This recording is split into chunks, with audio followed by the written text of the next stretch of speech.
আসসালামু আলাইকুম। এখন শুনবেন সংবাদ শিরোনাম। ডিসি নয়, ইসি কর্মকর্তাদের রিটার্নিং অফিসার করার প্রস্তাব বিএনপির। জামায়াত চায় লেভেল প্লেইং। শেখ হাসিনার রায়ের গুরুত্ব কমিয়ে দেওয়ার অপচেষ্টা চলছে, অভিযোগ মির্জা ফখরুলের, বললেন ব্যর্থ।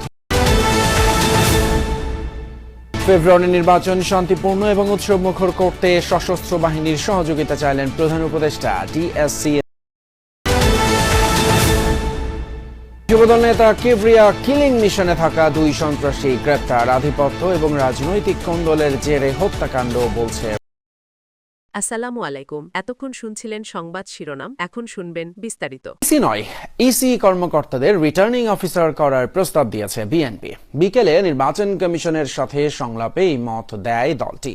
এর আগে সকালে লেভেল প্লেইং ফিল্ড নিশ্চিতের দাবি জানিয়েছে জামায়াত ইসলামী।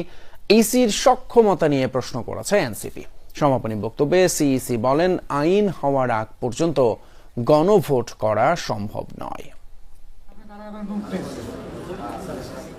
নির্বাচন সুষ্ঠু, শান্তিপূর্ণ ও গ্রহণযোগ্য করতে রাজনৈতিক দলগুলোর সাথে ইসির সংলাপ। চতুর্থ দিনে বিকেলে বিএনপি সহ 6টি দলের সাথে সংলাপে বসে নির্বাচন কমিশন। নির্বাচনে অংশ নিয়ে যারা শেখ হাসিনাকে ফ্যাসিস্ট বানাতে সহযোগিতা করেছে, এরা প্রত্যেকে অপরাধী। বর্তমান নির্বাচন কমিশনকে স্বচ্ছ, সৎ এবং অনেক দুর্বল মনে হয়। যারা নারী রাজনীতিবিদ রয়েছেন, ওনারাও কিন্তু টার্গেটেড ভাবে এই ধরনের অপপ্রচার এবং হেনস্থার শিকার হচ্ছেন। বিএনপির স্থায়ী কমিটির সদস্য ডক্টর মঈন খান বলেন, আচরণবিধি মেনেই নির্বাচন করবে বিএনপি। তবে অঙ্গীকারনামায় শাস্তির বিধান স্পষ্ট নয় বলে উল্লেখ করেন তিনি। আপনারা একবার সাহস করে এই সিদ্ধান্তটা নেন যে রিটার্নিং অফিসার আপনাদের নির্বাচন কমিশন থেকে থাকবে, অ্যাসিস্ট্যান্ট রিটার্নিং অফিসার আপনাদের নির্বাচন কমিশনে ডেডিকেটেড লোকেরা হবে। এই একটা সিদ্ধান্তের মাধ্যমে বাংলাদেশের রাজনীতিতে গুণগত পরিবর্তন আসবে।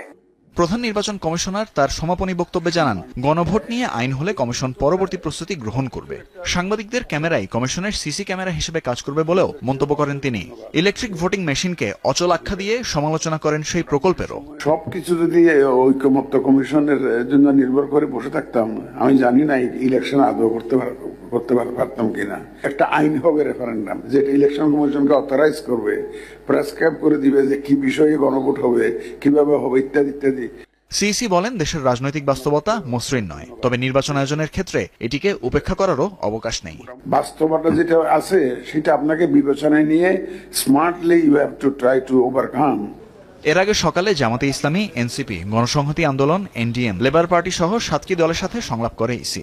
আচরণ বিধিমালা আর পিও নিয়ে বিস্তারিত আলোচনা ও প্রস্তাব দেয় দলগুলো। প্লাস্টিক পিভিসি ব্যবহার করতে পারবো না, তাহলে কি হাতে লিখে করবো, মানে কাপড় দিয়ে করবো? এই টেকনোলজি কি আছে আমার নির্বাচনী এলাকায়? আদেশ বাস্তবায়ন এগুলো নিয়ে এক ধরনের সেটেলমেন্ট হয়ে যায়। তারপরের চ্যালেঞ্জ কিন্তু সবচেয়ে বড় পরিবেশ। যে দল করতে চায় তার প্রতিকে করবে, কিন্তু যদি জোট করে সেক্ষেত্রে তাকে তো আগেও ছিল, এটা ফ্যাসিবাদের সময় তারা এটাকে আটকায় নেয়। জামাতের সেক্রেটারি জেনারেল বলেন, নির্বাচনে লেভেল প্লেইং ফিল্ড নিশ্চিত না হলে ইসির কোনো চেষ্টাই সফল হবে না।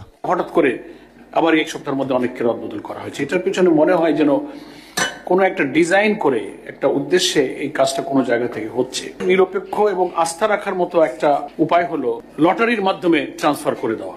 যারা চাইবে তারা হা বলবে, তো তাকে তো বুঝতে হবে স্বল্প শিক্ষিত, কম শিক্ষিত ভোটারকে এই জুলাই সনদটা কে ম্যাচিউর করবে, কে লার্নেট করবে, এটা একটা প্রশ্ন।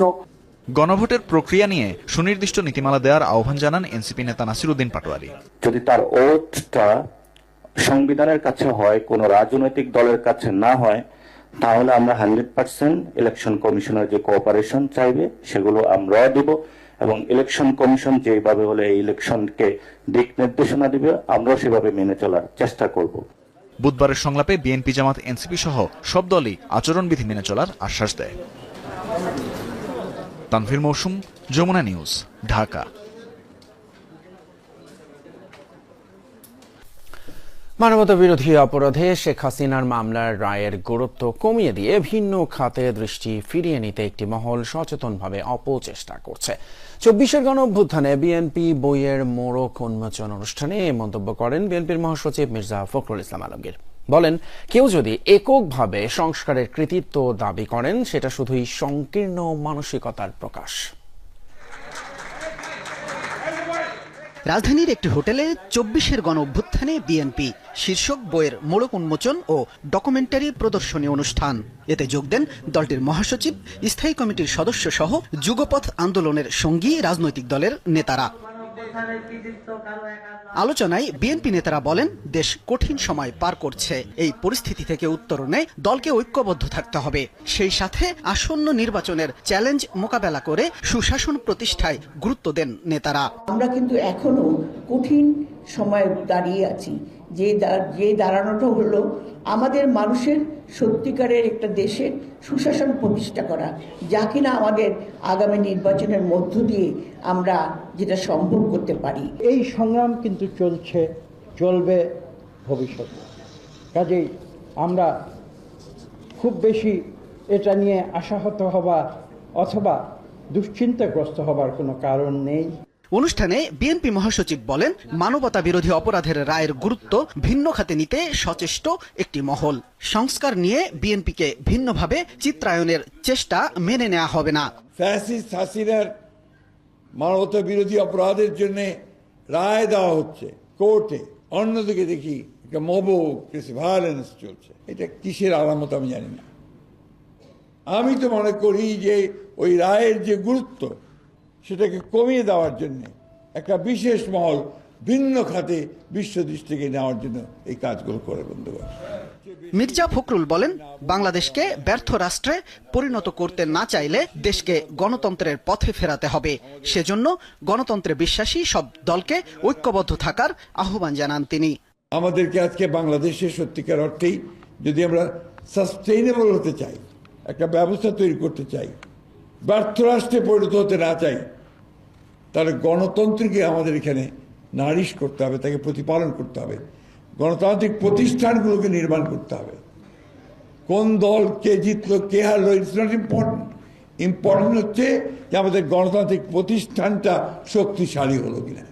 শুধু 24 নয়, বিগত 16 বছর ধরে বিএনপি সহ সব দলের ফ্যাসিবাদ বিরোধী আন্দোলনের ইতিহাস তুলে ধরার আহ্বান জানান বিএনপি মহাসচিব। 15-16 বছরের যে ফ্যাসিবাদ বিরোধী যে আন্দোলন।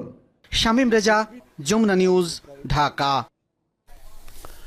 আগামী জাতীয় সংসদ নির্বাচন সুষ্ঠু এবং উৎসব মুখর করতে সেনাবাহিনীর সহযোগিতা কামনা করলেন প্রধান উপদেষ্টা ডক্টর মোহাম্মদ ইউনূস।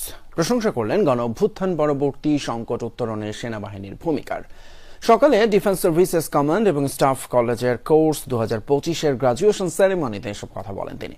কোর্স সম্পন্নকারী অফিসারদের অর্জিত জ্ঞান এবং অভিজ্ঞতা কাজে লাগিয়ে দেশ ও জাতির কল্যাণে ভূমিকা রাখার আহ্বান জানান ডক্টর ইউনূস। বাংলাদেশ ছাড়াও এবছর DSC কোর্সে অংশ নেন চীন, তুরস্ক, ভারত, পাকিস্তান সহ 24 দেশের 300